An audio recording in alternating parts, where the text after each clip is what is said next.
নমস্কার বন্ধুরা, বং স্টাইল কিচেনে আপনাদের সকলকে আরও একবার স্বাগত জানাই। আজ আমি বানাবো ওরিও বিস্কুট দিয়ে কেক। ওরিও বিস্কুট দিয়ে যে কত তাড়াতাড়ি এবং কত সুন্দর কেক বানানো যায়, এইভাবে যদি বানান তাহলে কিন্তু আপনারা অবশ্যই বুঝতে পারবেন। আর এর টেস্ট কিন্তু নর্মাল কেকের থেকে কোনো অংশেই কম নয়। তাহলে আসুন ওরিও বিস্কুট দিয়ে কেক বানানো শুরু করি।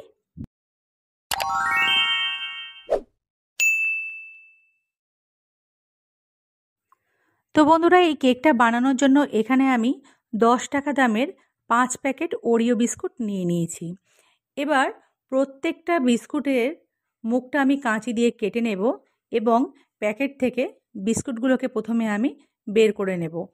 প্রথমেই দেখো, একটা বিস্কুটের মুখ আমি কেটে নিয়েছি এবং প্যাকেট থেকে বিস্কুটগুলোকে বের করে নিয়েছি। প্রত্যেকটা প্যাকেট কেটে তার ভিতর থেকে বিস্কুটগুলোকে আমি বের করে একটা প্লেটে নিয়ে নিয়েছি। এবার বিস্কুটগুলোকে এইভাবে ভেঙে তার ভিতর থেকে আমি ক্রিমটাকে আলাদা করে নেব। প্রত্যেকটা বিস্কুটের ভিতরেই কিন্তু ক্রিম আছে। ক্রিমগুলোকে এইভাবে আলাদা করে একটা বাটিতে নিয়ে নিয়েছি এবং বিস্কুটগুলো এখানে দেখতেই পাচ্ছ। আর দেখো এখানে কতটা ক্রিম হয়েছে। এবার সবকটা বিস্কুটকে আমি হাত দিয়ে প্রথমে ভেঙে নেব। এখানে দেখো, হাত দিয়ে বিস্কুটগুলোকে প্রথমে আমি ভেঙে নিয়েছি। এখানে একটা মিক্সির বাটি নিয়েছি এবং তার মধ্যে প্রথমে আমি অর্ধেকটা বিস্কুটকে দিয়ে দেব। দিয়ে এবার এখানে আমি চিনি অ্যাড করব। তার জন্য এখানে আমি 3 চামচ চিনি দিয়ে দিলাম। চা চামচের 3 চামচ চিনি দিয়ে দিলাম। তোমরা যদি কেকটা আরও বেশি মিষ্টি পছন্দ করো তাহলে চিনির পরিমাণটা কিন্তু একটু বাড়িয়ে নিতে পারো।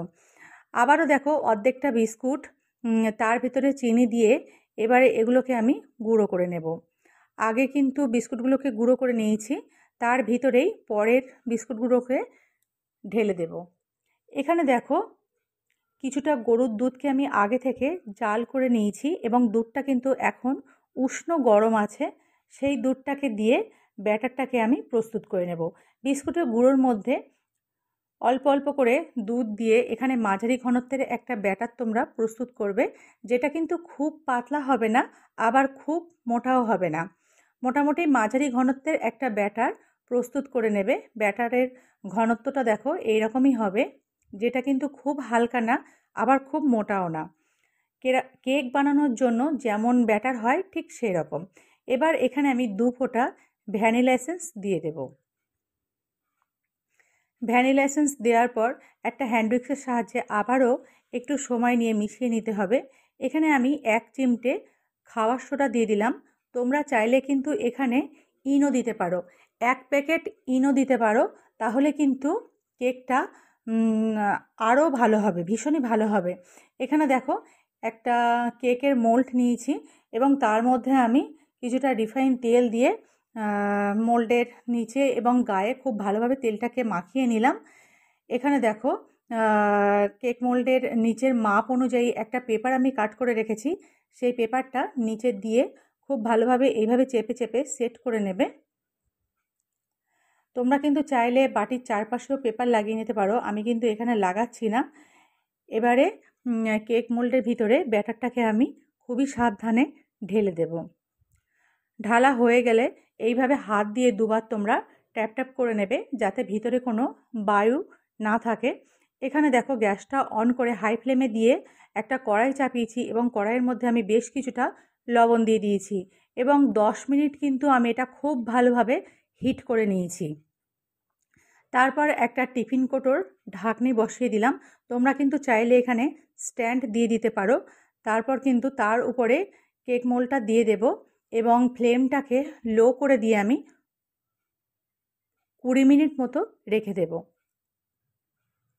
20 মিনিট পর আমি ঢাকনাটা খুলেছিলাম, কিন্তু তখনও কেকটা প্রস্তুত হয়নি।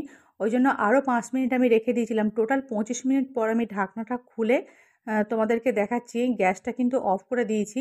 এখানে দেখো, একটা টুথপিক দিয়ে দেখলাম কেকটা কিন্তু সম্পূর্ণ প্রস্তুত হয়ে গেছে, কারণ টুথপিকের গায়ে কিন্তু কিছুই লাগেনি। সুতরাং এর ভেতরটা কিন্তু সম্পূর্ণ জমাট বেঁধে গেছে। এবারে কেক মোল্ডটাকে একটু ঠান্ডা করে নিয়ে কেকটাকে আমি ছাড়িয়ে নিচ্ছি। তার জন্য তার চারপাশে ছুরি দিয়ে একটু ঘুরিয়ে নিলাম এবং উপর দিয়ে একটা প্লেট দিয়ে দিয়েছি।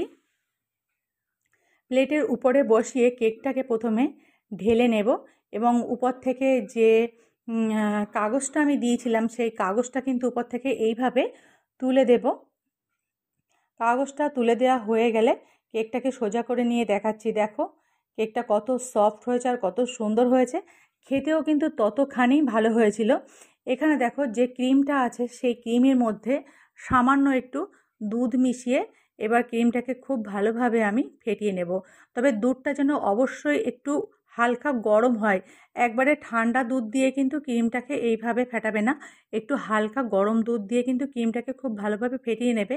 এখানে দেখো একটা দুধের প্যাকেট নিয়েছি এবং প্যাকেটের মধ্যে আমি ক্রিমটাকে নিয়েছি এবং এইভাবে ক্রিমটাকে দিয়ে কেকের উপরটা আমি ডেকোরেশন করে নেব।